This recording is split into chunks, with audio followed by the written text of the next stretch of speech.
This is Tina, and I'm with the Warren Coalition, and we are bringing you another reflective series called My Story Weaves Our Story. It really is an opportunity for us to learn about individuals, their strengths, their comebacks, some of the things that they've learned along the way, community, which is a huge opportunity for people to feel connected and find resources and referrals. And I have Tina with me today, so you have two Tinas. Tina squared. Tina times two. Could be double trouble. Tell me a little bit about you, Tina. Well, I'm an artist, art educator, writer, and work in arts and entertainment full time. This is my home. Front Royal is my home. I worked with children and families in this community for a while.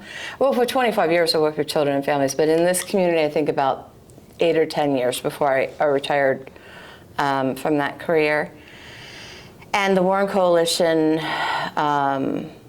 is an important part of that because a lot of the children I worked with suffered traumatic impact from drug addiction and overdoses and violence related, in our community. Yeah. So the Warren Coalition really addresses an issue that was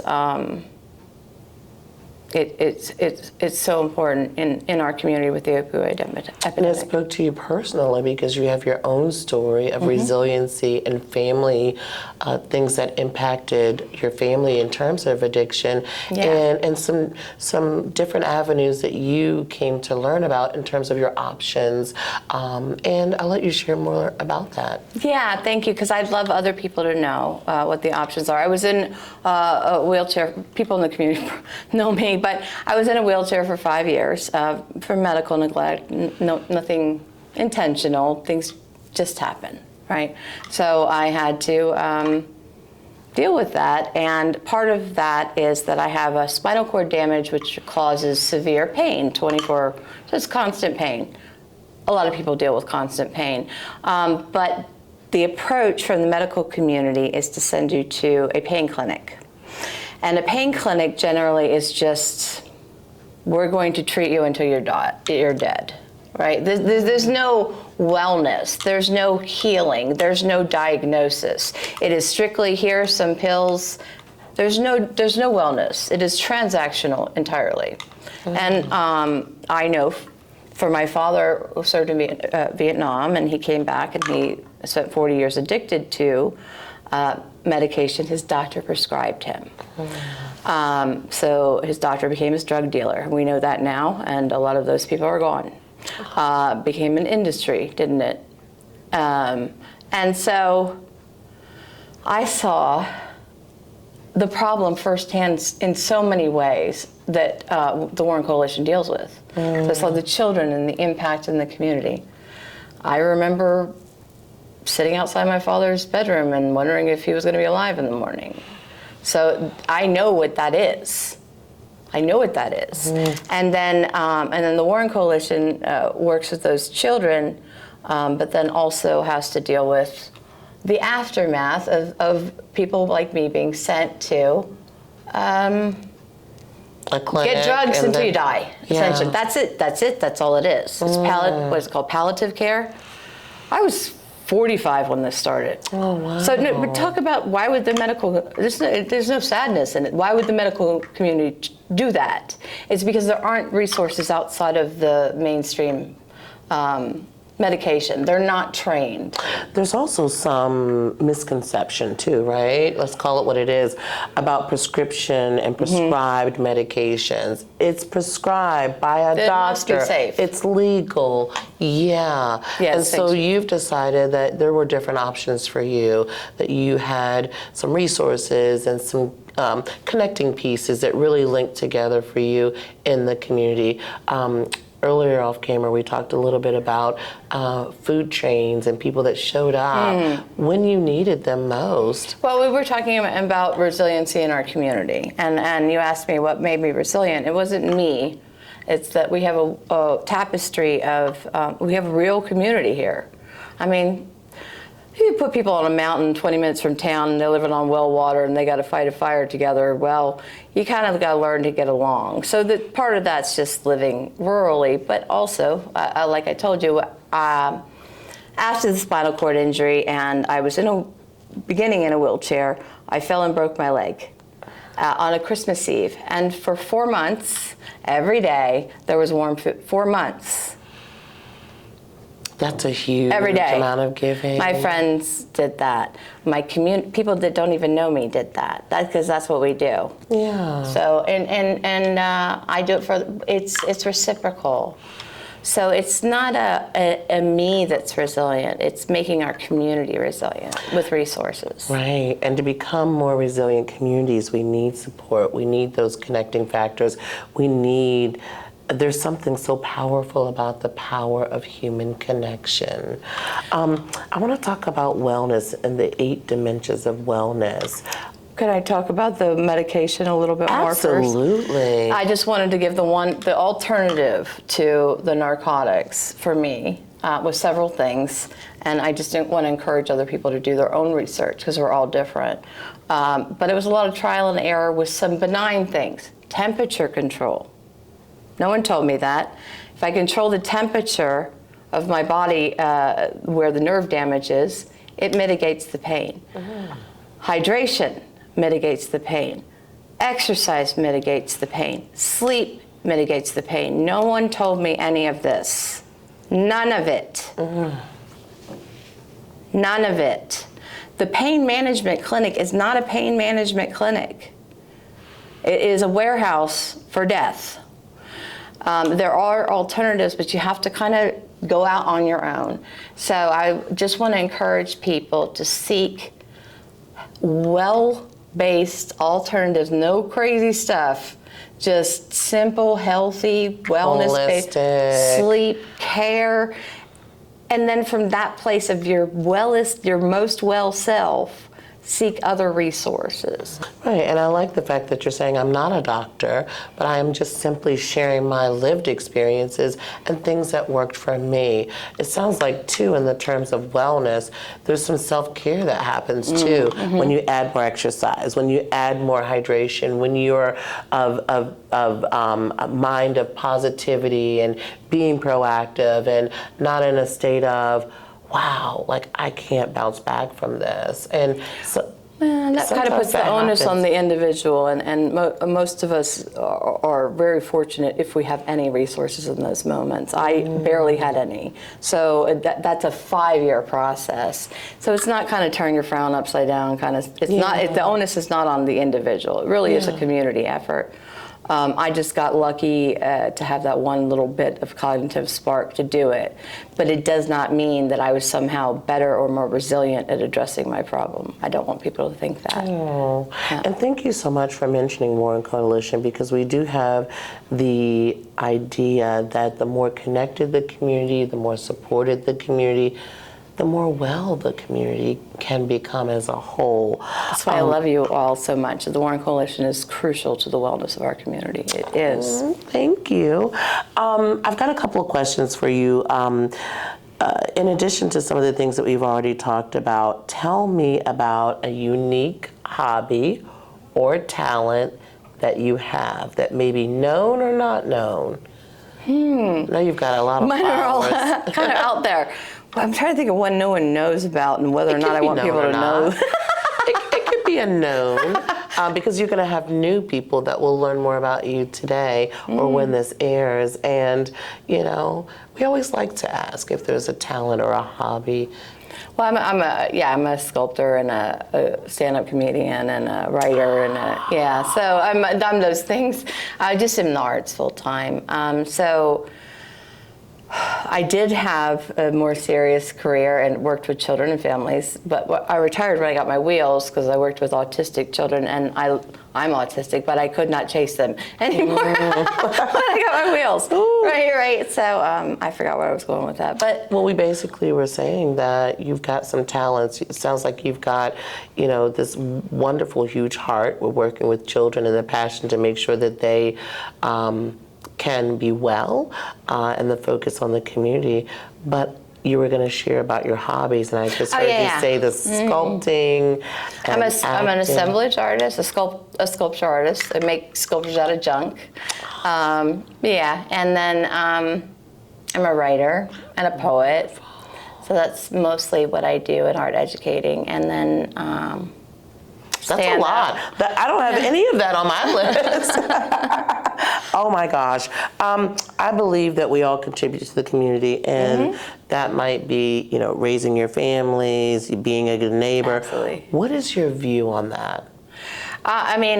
Community is a way of life for me. I went to Tufts and I studied at the College of Citizenship and Public Service, and that's informed the way I live my life.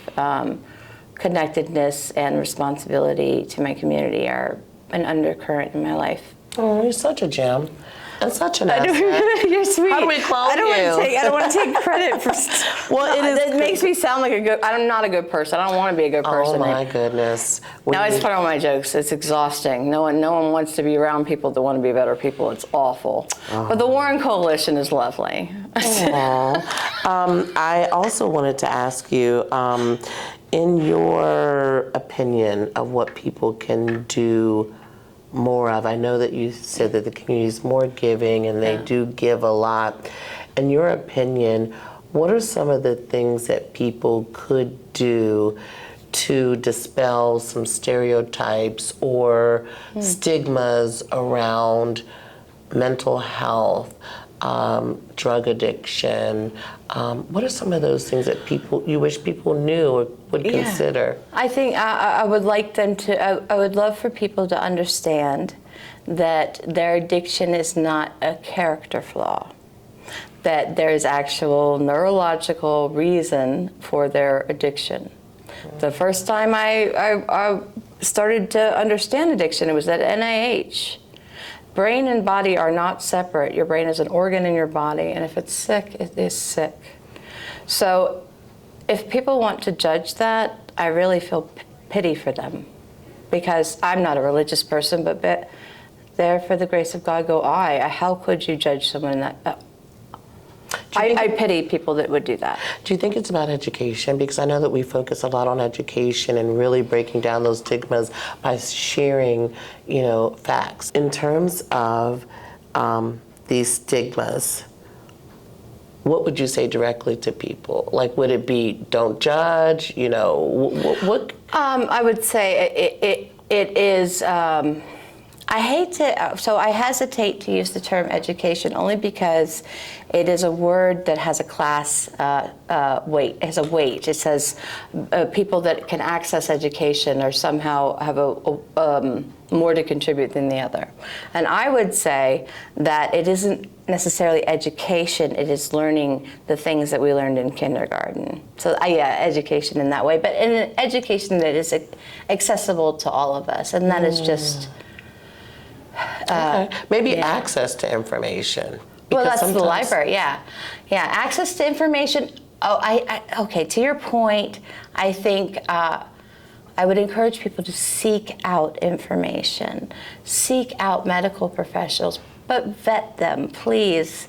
We don't need to learn self-care from TikTok. That's the new thing with young kids. It's like, I saw it on TikTok. Just because it's on TikTok doesn't mean it's true. It doesn't mean, It could be trending, but it may not be necessarily true. And so it sometimes is like.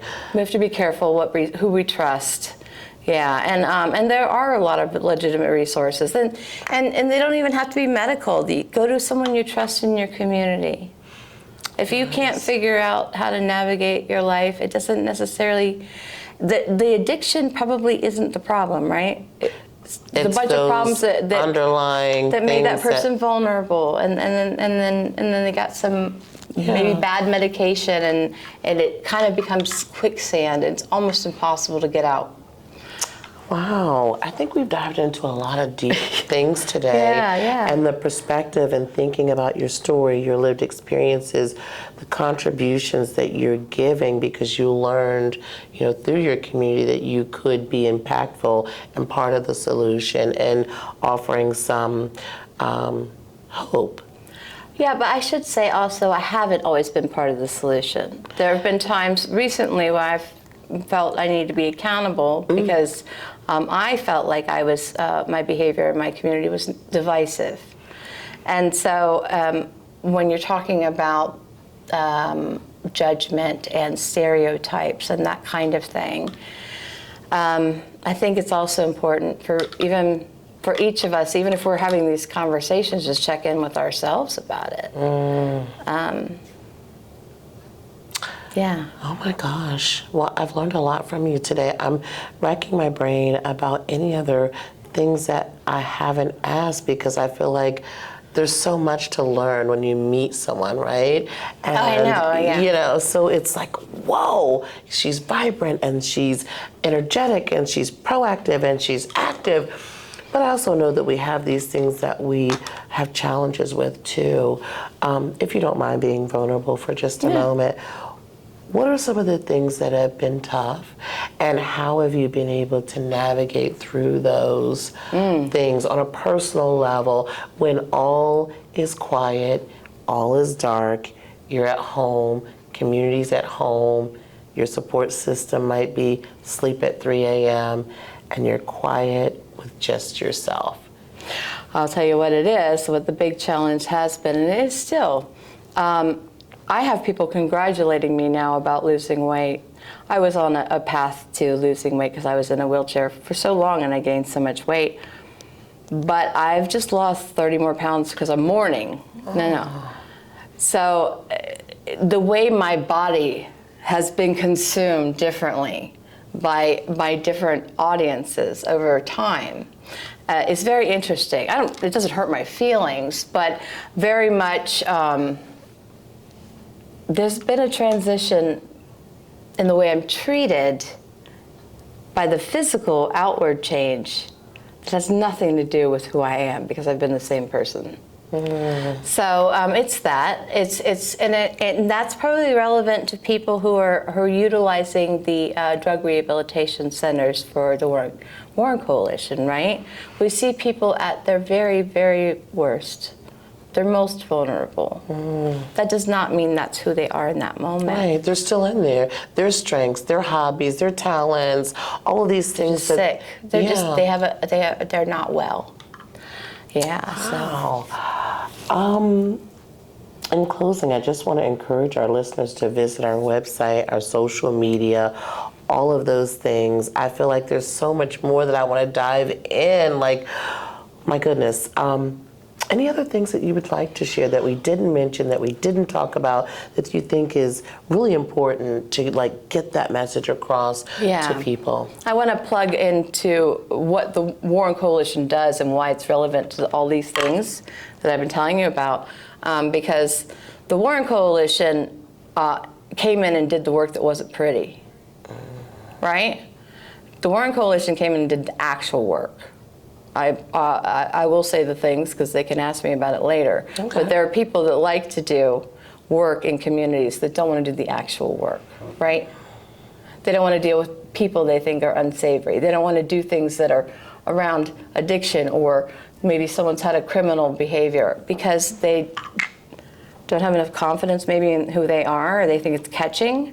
But the Warren Coalition helps people learn how to use Narcan to stop people from dying in our streets.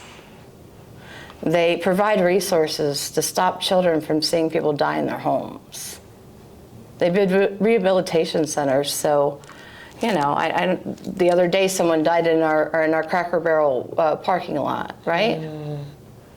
The housing that they provide is quite awesome, helping people regain their independence, their dignity, their rebuilding, and thank you for that. Yeah, it's real stuff. It's real foundational stuff that we need here, because just geographically, we are at the intersection of major highways, which means we are vulnerable for drug trafficking and prostitution and human trafficking. So we have to have a very strong network to support our community against that. I agree. How do people learn more about you? How do they find you on your social media, on your platforms? I'm after this gonna go and find out a little more because I just am like, it's almost contagious. It's like I want to know more. Well, Songbird Tina Marie Johnson, you can find me on Facebook, and also, but that's a platform not just to support me. I use it to support the arts in our community, which brings money, which helps create wellness programs for children, and people can come and give a little bit to the Warren Coalition. Oh, thank you for that. Yeah. Oh, no, I don't. I'm not. They should. If they live in this town, they own property in this town, if they have children in this town, because it would not be the safe place it is now. It was not 10 years ago. And we still have a long way to go. So, no, this is just facts of the matter. Okay. There you have it. My guest, Tina. I'm so excited that we got the chance to have our paths cross in such a meaningful way. Thank you for your time. Thank you for helping. Thank you for your work. Yeah. Thanks for your vulnerability. I know some of those questions are intimate, but I think that it's important for people to hear the stories and the good, the bad, the things that are tough, the good, all of that matters. And like you said, people are dealing with addiction, but they're still in there. Yeah, it's nothing to do with who they are. Yeah. That's who we see on the surface, right? Like the people that saw me just in a wheelchair, they didn't see me. It's the thing we do. It's the dehumanizing we do to people, like, across the board. That's all that is. Yeah. All the things. It's all the dehumanizing at the core. Yeah. Thank you so much. Thank you. Wonderful. That concludes our series here for the Our Story Weaves. My Story Weaves Our Story. And check us out on future podcast episodes.